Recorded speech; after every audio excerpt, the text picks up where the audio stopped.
Salut, je suis Cassandra du Brésil. Aimez et abonnez-vous parce que mon histoire animée va donner 1000 $ à une personne chanceuse. Je suis née avec des cheveux bouclés. Tout le monde avait quelque chose de gentil à dire les concernant.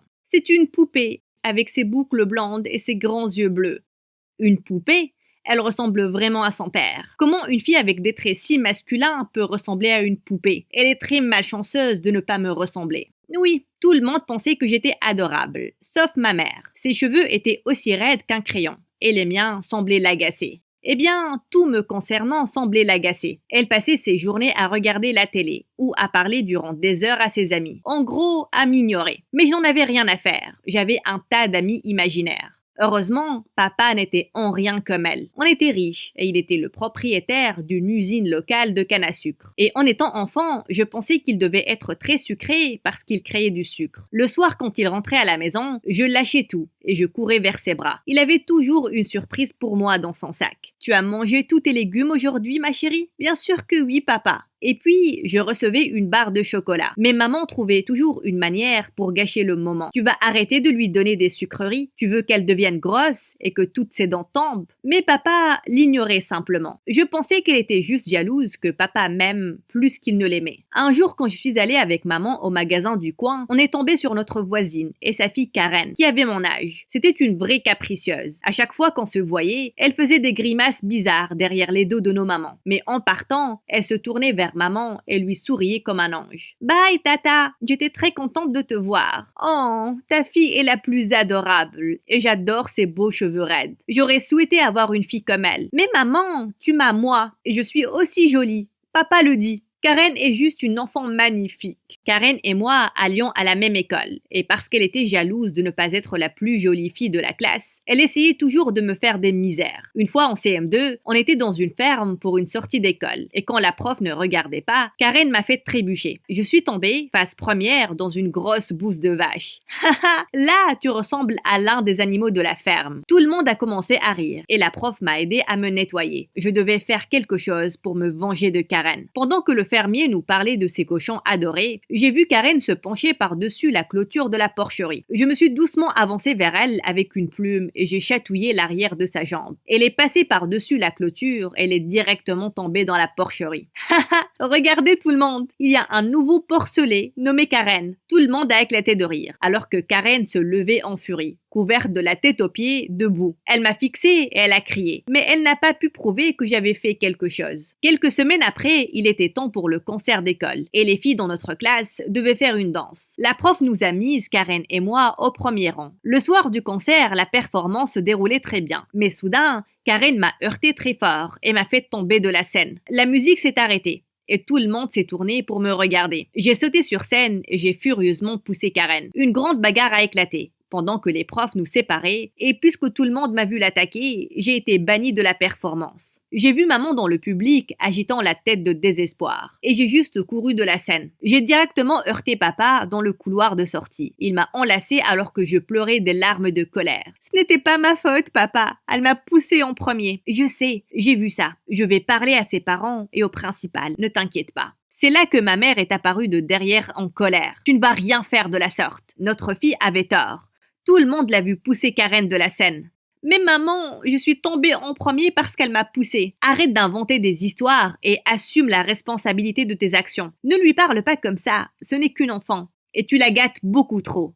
Des fois, je détestais vraiment ma mère. C'était une boule d'énergie qui roulait dans ma vie. Et s'il n'y avait pas papa, je ne saurais pas où je serais. Quand il était temps d'intégrer le lycée, j'avais vraiment espoir que je n'allais plus jamais revoir Karen. Mais ma bulle d'espoir a éclaté le tout premier jour, quand quelqu'un m'a poussé par derrière et a dit « Je n'arrive pas à croire que tu es dans mon école, espèce de raté. » Mon Dieu, j'en ai marre de toi, Karen. Tu me fais la misère depuis que tu as emménagé à côté de chez moi. Qu'est-ce que tu me veux? Rien, j'adore te faire la misère. Je ne pouvais plus le supporter. Je l'ai donc poussée tellement fort qu'elle a atterri dans le bac à poussière. Tout le monde autour a rigolé et je suis devenue assez populaire à cause de cet incident. Karen a gardé ses distances après ça et heureusement, on n'avait aucun cours ensemble, hormis le club de théâtre. Le lycée organisait une pièce musicale d'Aladin et j'avais vraiment hâte d'avoir le rôle de Jasmine. Je me suis préparée pour le casting et quand je me suis tenue devant les juges, je me suis soudain figée et j'ai oublié toutes mes répliques. Karen a eu le rôle de Jasmine et j'ai eu le rôle du tigre de Jasmine. Haha, viens ici bébête et prosterne-toi devant ta reine. Oh, s'il te plaît Karen, ce n'est qu'une stupide pièce. Un jour, durant les répétitions, j'attendais mon rôle dans la pièce quand j'ai fini par m'endormir dans les coulisses. Et quand je me suis réveillée, il était très tard. Les portes étaient déjà fermées et quand j'ai crié, ma voix a juste fait écho. Visiblement, j'étais coincée ici jusqu'à ce que mes parents réalisent que j'avais disparu. Et puis j'ai décidé de m'amuser sur scène.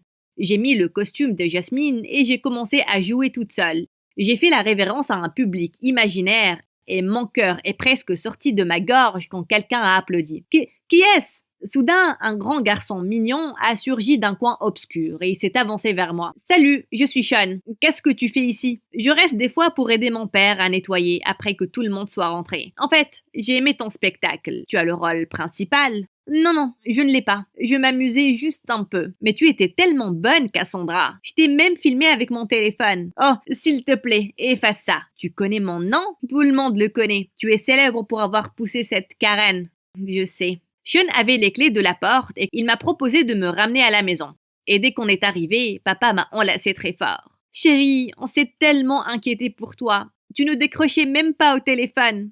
Désolé, papa. Les répétitions ont fini tard et mon téléphone s'est éteint. Qui était ce garçon avec qui tu es rentré? Tu as un petit copain maintenant? Non, maman, c'est le fils du concierge. Le fils du concierge est ton petit copain. Tu allais toujours prendre des décisions débiles. Si je te revois avec ce garçon, je vais... Tu vas faire quoi, maman? Et il y a quoi de mal à être le fils du concierge? Il n'est ni différent de toi ni de moi. Tu vois comment elle me parle? Tout est de ta faute. Tu l'as gâté beaucoup trop. Non, je l'aime beaucoup trop. Maintenant, tais-toi, tu me donnes mal à la tête. Avant de m'endormir cette nuit-là, Sean m'est venu à l'esprit et j'avais hâte de le revoir. À l'école le lendemain, je l'ai cherché, mais je ne l'ai trouvé nulle part. J'ai donc décidé d'essayer l'auditorium. Quand j'y suis allée, je l'ai trouvé près du piano, jouant magnifiquement. Waouh, c'était magnifique. Je pensais que je n'allais plus te revoir. Pourquoi pas? On est dans le même lycée. Je me suis assise près de lui et on a parlé et on a apprécié le temps passé ensemble. Quand la chanson était terminée, il s'est tourné vers moi avec un sourire et son visage n'était qu'à quelques centimètres du mien. Mais soudain, quelqu'un est entré dans l'auditorium et a commencé à prendre des photos de nous. C'était cette maudite Karen. Ça va devenir viral. Cassandra qui sort avec le fils du concierge. Fais ce que tu veux, Karen. Je n'en ai rien à faire de ce que les gens pensent.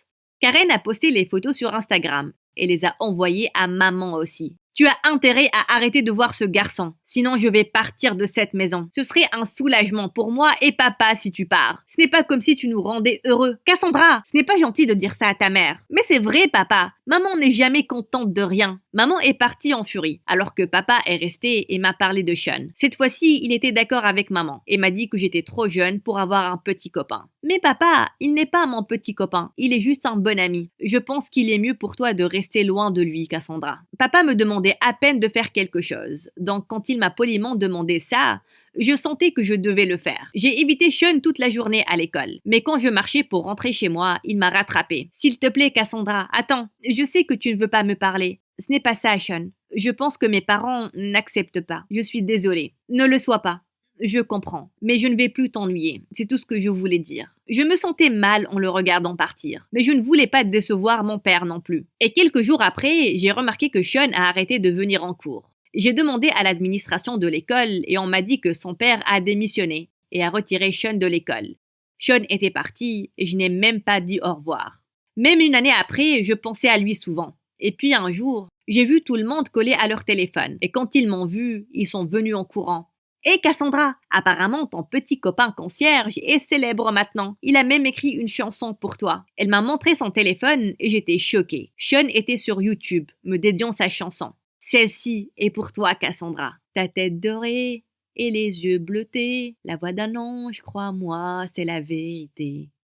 Depuis le moment où on s'est rencontrés, je le savais. Tu m'étais destinée et c'est pour toi que je reviendrai. J'étais sans voix. Sa chanson m'a fait fondre le cœur. Et c'est là que Karen s'est approchée de moi. Oh, le garçon concierge a écrit une chanson pour toi. Pourquoi tu ne vas pas le retrouver et vous vivez heureux dans un caniveau? Tu n'es qu'une sorcière jalouse. Pourquoi tu ne vas pas te trouver un copain et tu restes loin de moi? Je sais pourquoi. Parce qu'aucun garçon ne veut sortir avec une fille méchante comme toi. Je suis sûre que ta mère ne sera pas ravie avec cette chanson que ton amoureux a écrite. Pour l'amour de Dieu, va vivre ta vie, Karen. Mais quand je suis rentrée, Karen était déjà avec maman et montrait la chanson à maman. Cassandra, j'entends que tu veux courir derrière ce garçon concierge. Oh, c'est ce qu'elle t'a dit. Ne me parle pas sur ce temps. Je suis ta mère. Si tu vas croire cette sorcière qui a harcelé ta fille toute sa vie, alors je n'ai pas de mère. Avant que ma mère ne puisse me crier dessus, le téléphone a soudain sonné et son expression a complètement changé. Elle a déposé le téléphone et elle a dit avec une voix tremblante: « On doit y aller. Ton père est à l'hôpital. » Mon cœur s'est presque arrêté quand j'ai entendu ces mots. Mon père était mon pilier. Si quelque chose lui arrivait, je ne saurais pas quoi faire. Quand on est arrivé à l'hôpital, le médecin nous a dit que papa a eu une petite crise cardiaque et qu'il avait besoin de rester quelques semaines à l'hôpital. Le trajet vers la maison avec maman était très silencieux. Puis soudain, elle a parlé. « Et si on mangeait dehors ce soir? Sans papa, je n'en ai pas envie. » Ok, on va simplement rentrer alors. Le lendemain, je me suis levée et je suis allée en cours sans dire un mot à maman. Je ne pouvais pas m'empêcher d'être en colère contre elle. Durant le déjeuner, j'ai réalisé que j'avais oublié de ramener l'argent du déjeuner, parce que papa me le donnait toujours. Je me suis assise seule à la cafette, en regardant le dernier épisode de mon histoire animée sur mon téléphone. Karen est soudain venue avec ses amis. « Oh, tu regardes mon histoire animée, bébé? Tout le monde aime mon histoire animée, mais tu as l'air toujours triste. Il semblerait que le papa de Cassandra ne lui a pas donné l'argent du déjeuner aujourd'hui. Éloigne-toi de moi, Karen. Je ne suis pas d'humeur. Tiens, tu peux avoir un peu de ma nourriture. » Elle a soudain plaqué son plat de pâtes sur mon pull, et avant que je ne puisse la frapper, maman est entrée dans la cafette. Elle a vu ce que Karen a fait, et elle était tellement en colère qu'elle est allée se plaindre au principal. Et Karen a eu une détention d'1 mois. « Pourquoi tu es ici, maman? Papa va bien? » « Oui, il va bien. Je suis venue pour te donner l'argent du déjeuner. » Je pouvais sentir qu'elle essayait de renouer avec moi. J'ai donc décidé de lui donner une chance. Un jour, au dîner, on mangeait silencieusement quand soudain, maman a commencé à pleurer. « Qu'est-ce qu'il y a, maman? Je pense seulement à ton père, et combien les choses seraient difficiles sans lui. Je sais que je suis difficile avec lui des fois, et avec toi aussi.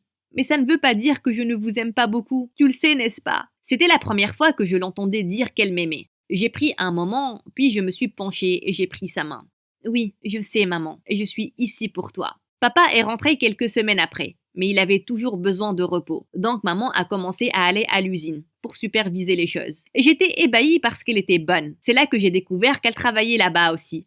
J'ai décidé un jour que j'allais faire quelque chose de bien pour maman, puisqu'elle travaillait si dur. J'ai fait à dîner et j'ai préparé la table avant qu'elle ne rentre. Et elle a presque pleuré quand elle a vu ça. « Oh ma chérie, merci énormément pour être la meilleure fille au monde. » J'ai enlacé maman et papa nous a rejoints aussi.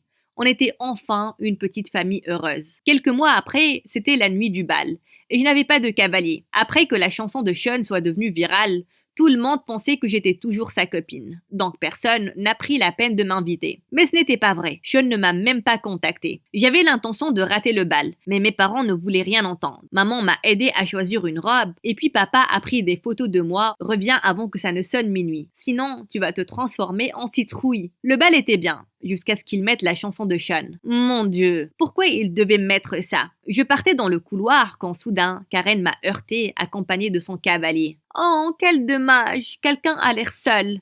Sérieusement, Karen, grandis. Je n'ai pas besoin d'un garçon pour m'amuser au bal. Tu es sûre? Mon cœur battait la chamade et je me suis tournée pour voir Sean. Il portait un costume et il avait l'air mieux que dans mes souvenirs. Puis-je avoir cette danse? J'ai pris sa main et on a dansé toute la nuit, nous regardant dans les yeux. J'ai souri parce qu'il était revenu pour moi.